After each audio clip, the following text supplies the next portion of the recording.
안녕 얘들아. 오늘 내가 너에게 소개해줄 책은 이 잃어버린 단위로 크기를 구하라 라는 이 책이야. 이 책 같은 경우에는 서울대학교 교육대학교 너희 학교 선생님들이 나오신 대학에 있는 그 교수님 중 한 분이 쓰신 책인데, 그러한 책, 너희들 저학년들을 위해서 하나하나 차근차근 개념을 잡아가고 정확한 공부를 할 수 있도록 도와주기 위해서 만든 책이야. 내가 먼저 너에게 이 책을 소개해준 이유는, 이 책은 다른 그냥 책들과는 다르게 어떤 수학이나 과학 같은 걸 공부할 때 굉장히 중요한 개념이나 정의 같은 것들이 굉장히 잘 정리되어 있기 때문이야. 너희가 굉장히 잘 모를 수 있겠지만 지금은 문제 푸는 것, 그리고 문제집을 푸는 게, 잘 푸는 게 되게 중요하고 친구들 사이에서 굉장히 부러워 보일 수 있을 거야. 그리고 학교 시험 문제도 문제를 잘 풀면 시험을 잘 볼 수 있는 것도 맞고. 그런데 얘들아, 시간이 지나면 지날수록 알게 되겠지만 개념과 정의를 알면서 공부를 하는 것이 훨씬 더 미래를 위해서, 너희들이 나중을 위해서 더 좋은 공부 방법이 될 수 있다는 사실을 알 수 있을 거야. 먼저 이 책 같은 경우에는 어떤 식으로 되어 있냐면, 여기를 보면 먼저 같이 차례를 보자. 차례에서 보면 이런 식으로 되어 있는데, 여기서 클리온이라는 주인공이 있어. 클리온이라는 주인공이 자신의 친구들과 함께서 이렇게 모험 같은 생활을 하면서 있을 수 있는 여러 가지 일들에 대해서 이렇게 이야기처럼 전개를 하고 있어.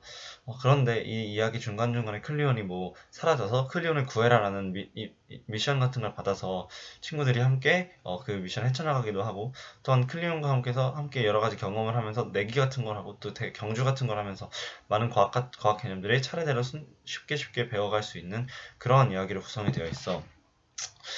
이 책 같은 경우에는 굉장히, 아까 말했듯이 개념 같은 게 굉장히 많이 잘 정리되어 있는 편인데, 예를 들면 우리가 밀도라는 것에 대해서, 여기 보면 밀도는 부피분의 질량이라는 건데, 그냥 밀도가 어떤 건지, 그냥 밀도가 크면 뭐 가라앉고, 밀도가 작으면 물에 뜬다.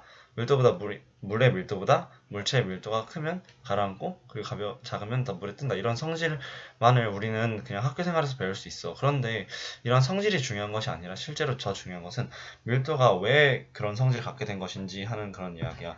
이 책 같은 경우에 보면 친절하게 예를 들면서 뭐 야구공을 상자에 넣는다던가 하는 그런 예를 들면서 너에게 굉장히 친절하게 밀도가 어떤 이유로 그런 성질을 가지게 되며, 또 어떠한 특징이 있고 어떻게 해서 이루어진 정의인지까지 다 친절하게 나와 있어.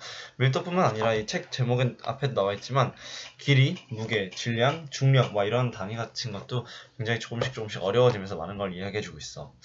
얘들아, 내가 너에게 이 책을 정말 강력하게 추천하는 이유는 굉장히 중요한 게 있어. 나도 굉장히 어렸을 때는 문제를 풀고, 그리고 친구들 사이에서 빨리 문제를 푸는 게 중요하다고 생각을 했는데, 그것이 중요한 게 아니라 시간이 지날수록 알게 되었는데, 중학교 때 공부하고 고등학교 때 공부하면서 정말 아쉬웠던 것이, 내가 어렸을 때, 너희 나이 때 개념부터 차근차근 공부하지 않고 문제부터 열심히 풀었다는 사실이야. 시간이 지나면 알게 되겠지만 개념 같은 것이 훨씬 더 공부하는 데 도움이 되고, 더 빠르게 공부할 수 있는 지름길이 되기 때문에 너희들에게 이 책을 추천하면서, 너희들이 이 책을 잘 읽으면서 개념 같은 걸 차근차근 하나하나 배워갔으면 좋겠어. 그럼 안녕.